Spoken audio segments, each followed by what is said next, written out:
Estamos de volta com o programa Cláudio Alves, sem censura. Se você acaba de ligar o seu televisor, esse é Chico Graziano, um dos coordenadores do plano de governo do PSDB na última disputa pela presidência da República. Nós viemos a São Paulo, eu e minha equipe, para saber desse profissional o que a gente pode aprender com o conhecimento dele, uma vez que é ligado ao agronegócio e ao meio ambiente. Temas recorrentes ao dia a dia de quem, como nós, vive no centro-oeste do país ou na Amazônia. Chico, meio ambiente, o que há de se esperar com relação ao meio ambiente do governo da Dilma? O governo da Dilma, está começando agora ainda, né? A Dilma nunca foi muito amiga do meio ambiente.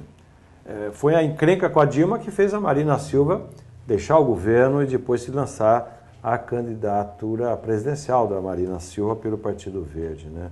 A Dilma tem uma visão, no meu modo de ver, um pouco antiga demais, especialmente nas áreas que ela trabalha de energia, etc. Eu te pergunto, Mato Grosso, o estado na sua totalidade, principalmente nesse último ano aí do governo Lula, ele sofreu violentamente. Eu sei.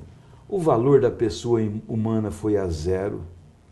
Polícia Federal invadindo empresas, prendendo aqueles empresários que vieram para a região amazônica, vieram para Mato Grosso, atendendo pedido governamental. O desrespeito na sua totalidade. A árvore passou a valer mais do que toda uma sociedade do estado de Mato Grosso. O senhor acha que continuamos correndo esse risco ainda? Bom, vamos ver a truculência do governo como será, né? Se haverá essa truculência que foi impulsionada na época lá pelo Mink, né? Quando o Carlos Mink virou ministro. Ele resolveu fazer cartaz em cima de ações espetaculares, né? E saiu destratando pessoas, prendendo gente. Eu acho que nós temos que ser muito rigorosos com a questão ambiental, mas jamais colocar o homem abaixo da natureza, né? Porque o homem não só faz parte do meio ambiente, mas como é ele que, como poder civilizatório que tem, é que deve se aproveitar do meio ambiente equilibrado para prosseguir a sua jornada, né? Então é preciso compatibilizar isso. Eu sempre lutei contra e continuarei fazendo isso, esta oposição entre o agricultor e o ambientalista, porque eu sou os dois. Certo. Eu aqui em São Paulo fui secretário de Meio Ambiente e fui secretário da Agricultura, quando o Mário Covas era o governador. E a minha vida de engenheiro agrônomo, ou de agricultor, que eu sou agricultor, né, eu faço as duas coisas funcionar junto, não tem oposição. Então é preciso quebrar essa encrenca política, vamos dizer, e tocar para frente. O pessoal está preparado para isso. Sinop tem um bom exemplo disso, né? Alta Floresta tem um bom exemplo disso. Como é que você compatibiliza? Olha, aqui precisa preservar, aqui precisa produzir. Vão fazer as duas coisas bem feitas, claro, e vão parar de se encrencar sobre isso. Então, eu trabalho nessa ideia. A que o senhor atribui esse interesse mundial pela Amazônia e só interesse e nada de investimento? Eu não sei, a Amazônia realmente, quando você viaja pelo mundo todo mundo tem uns olhos desse tamanho para a Amazônia. Virou uma espécie de uma onda. Começou com a questão indígena, né? Nos anos 70 e os anos 80 especialmente. Quando o Sting veio para a Amazônia, ele veio por conta do Raoni, era a questão do índio. Depois virou uma questão ambiental, né? A Amazônia é muito importante para o planeta, para o equilíbrio do planeta. Não só a Amazônia brasileira, a Amazônia de uma forma geral. E hoje, em termos brasileiros, 17% da Amazônia já está ocupada. Ou seja, a grande parte da Amazônia ainda está preservada. Portanto, é preciso regulamentar direito esse processo, organizar o que pode e o que não pode fazer. O que não dá para ficar na encrenca, onde o agricultor, por exemplo, ele não sabe direito onde é que começa e onde acaba o direito dele. Não tem política para isso. Né? E ainda como se não fosse pouca dificuldade, ainda vem nego invadindo terra que ele deixou preservada, e invade a terra, diz que ele é improdutivo que ele deixou preservada, e fala, caramba, mas eu tenho que preservar. Se eu preservo o INCRA, e tal, virou uma confusão que ninguém está aguentando. É preciso botar uma ordem nisso. Tomara que esse governo faça isso. Nós lutaremos para que isso seja resolvido. O senhor acha que falta apoio aos agricultores da Amazônia? Claro que falta. Muito apoio. Até para fazer a agricultura bem feita. Porque se você não levar tecnologia apropriada para aqueles que produzem na Amazônia, eles vão fazer a agricultura errada, vão fazer a agricultura de São Paulo na Amazônia, não funciona. Ou se funciona, funciona por 10 anos, 15 anos, e depois dá problemas.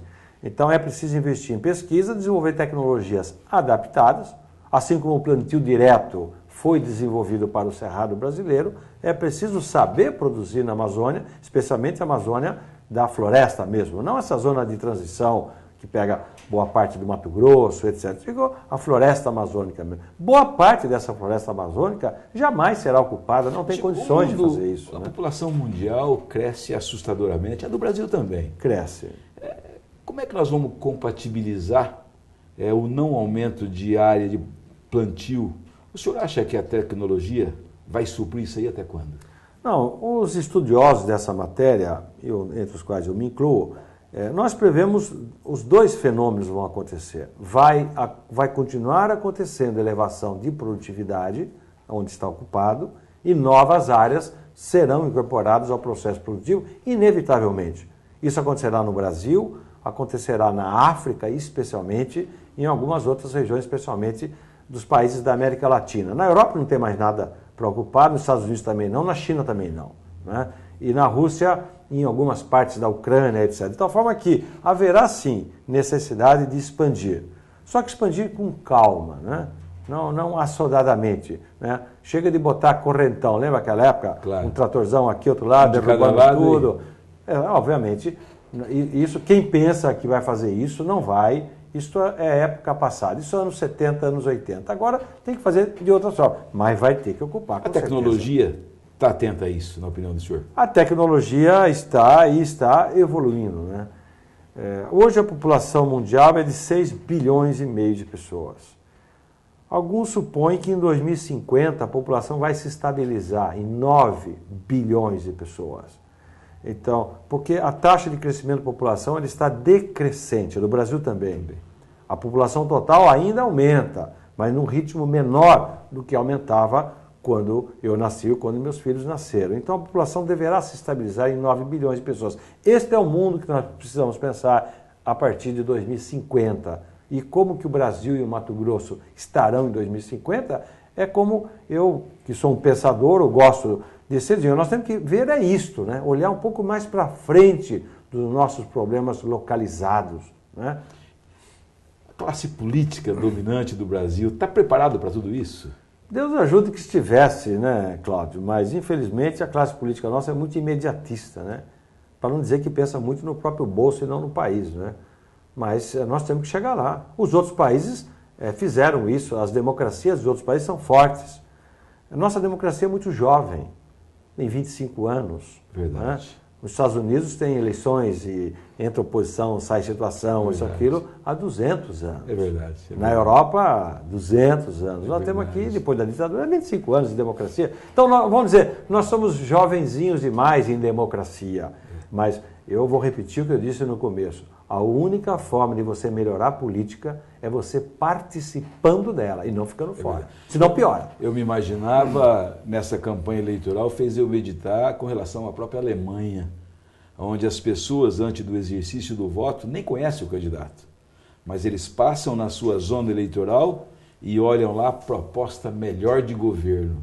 E eles votam na proposta melhor de governo para governar o país. E não, obviamente, na propaganda, no dinheiro, nas imagens que se vende de apoio, né? O senhor acha que o Brasil poderá chegar um dia nessa circunstância? Eu acho que sim, mas para isso é preciso mudar o sistema político eleitoral. Hoje, como é que você vota para um deputado? O deputado disputa no estado inteiro. Ou um vereador da capital de Cuiabá, ele disputa o voto da cidade toda. Em todos esses países envolvidos, os votos são distritalizados, ou seja, os partidos determinam nos territórios quem é o candidato dele ali. Então, naquele bairro, você só tem o candidato de um partido, outro de outro, outro de outro. E você disputa entre eles. Que bom que fosse que nós elegeríamos o agente de saúde que cuida daquela parte ali como vereador, o presidente do bairro, né? Então você vai prestar atenção melhor em quem você está votando. No sistema eleitoral nosso hoje, o cara disputa o voto de todo mundo.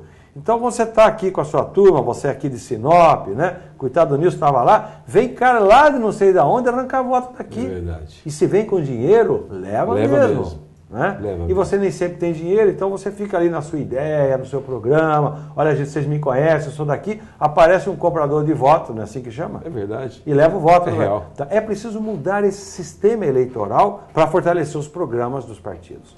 Está na hora da gente fazer uma nova pausa. Eu volto logo depois dos comerciais com o Chico Graziano. Vamos falar sobre agricultura em Mato Grosso. Fique ligados. O programa Cláudio Alves, sem censura, volta já. Fique sabendo sem censura. A Amazônia é uma floresta latifoliada úmida que cobre a maior parte da bacia amazônica da América do Sul. Esta bacia abrange 7 milhões de quilômetros quadrados, dos quais 5 milhões e meio de quilômetros quadrados são cobertos pela floresta tropical. A maioria das florestas está contida dentro do Brasil, com 60% das florestas. No Brasil, para efeitos de governo e economia, a Amazônia é delimitada por uma área chamada Amazônia Legal, definida a partir da criação da Superintendência do Desenvolvimento da Amazônia, o SUDAM.